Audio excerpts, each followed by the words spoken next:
As we are reading Be'ezrat Hashem this Shabbat, once again a double parasha, Parashiot, Behar and Bechukotai, I was thinking about the concept of the mountains in the Torah.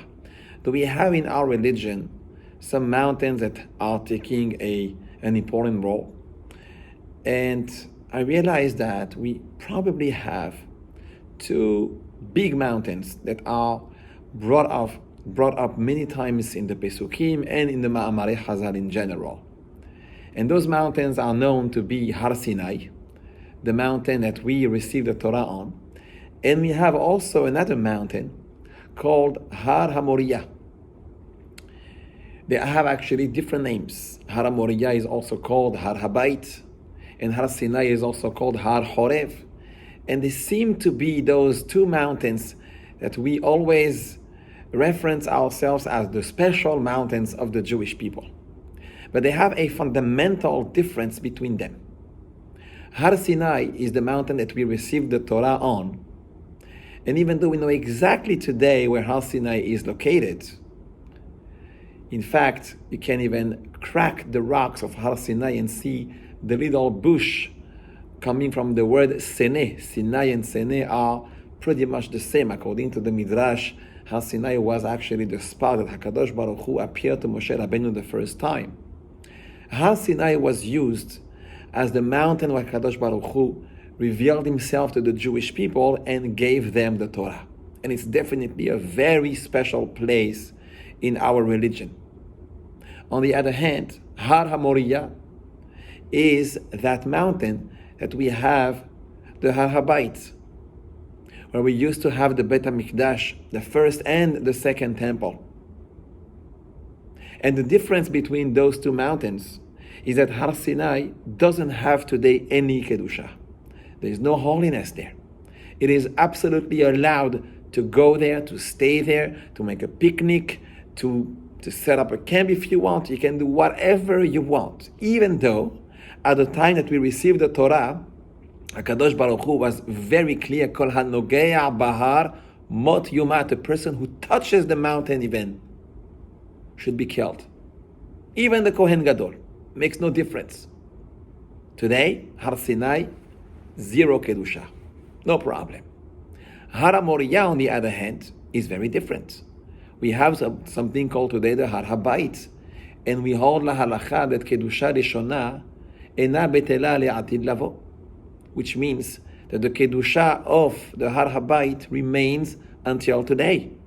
And we are not allowed to enter the Har Habayit because we are all Tameh.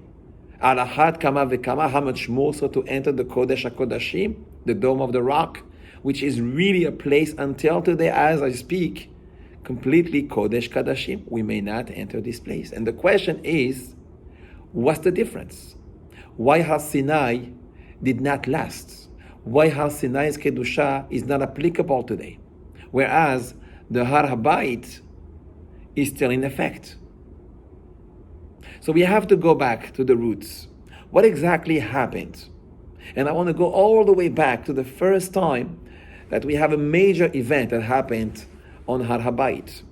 And as I said it before, Har Habayit is Har HaMoriah because something there happened. Everyone remembers that Har HaMoriah is the place that Avraham Avinu took his son Yitzhak, ready to sacrifice him for HaKadosh Baruch Hu. And until today, we mention the zechut of Avraham Avinu every single morning before Shacharit. Every Rosh Hashanah we blow the shofar and we ask Borei Olam to remember the zechut of Avraham Avinu to give us a beautiful year. What happened in Har HaMoriah, which did not happen in Har Sinai? And the answer is very simple. There was there self-sacrifice. There was there a real avodah. There was an effort from a human being towards Borei Olam. And that can last forever. Har Sinai was a beautiful, memorable place, which, by the way, for the only one time in the history, God himself revealed his Shekhinah to Am Yisrael. V'gam becha ya'aminu le'olam. This was a magnificent sight which we are not even allowed to forget. Hishamer lecha pen tishkach et hadevarim asher ra'u einecha. But that was a manifestation of God to Am Israel, and not the opposite. And that Kedusha was only temporary, because he did so much more than what we did. And Avraham Avinu transformed Har HaMoriah forever into the place called Avodah, a place called Bet HaMikdash, where we until today have all our tefillot gathering from that very spot, reaching the Kiseh HaKavod, reaching Borei Olam, for him to answer our tefillot. What happened there? Human sacrifice.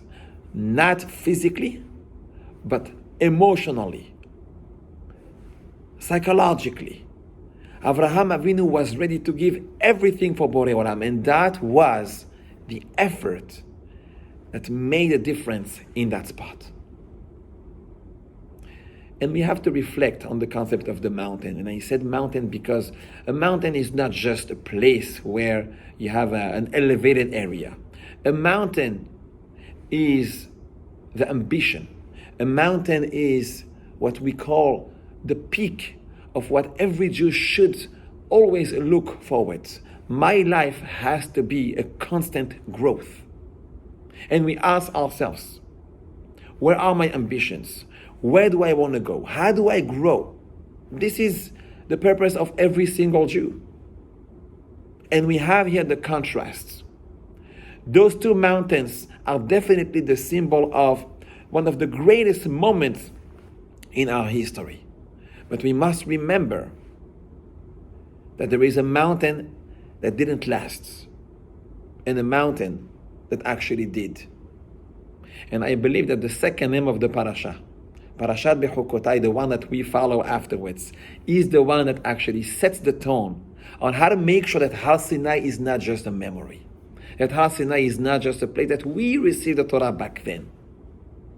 Because we all know the Rashi, the first Rashi in the Parashat Bechukotai, that says, what is in Bechukotai telechu? Shetiyu amelim batorah. Rashi doesn't say shetilmedu Torah. Rashi doesn't say sheta'asku even batorah. Rashi says shetiyu amelim. Amal means to make an effort that requires sacrifice.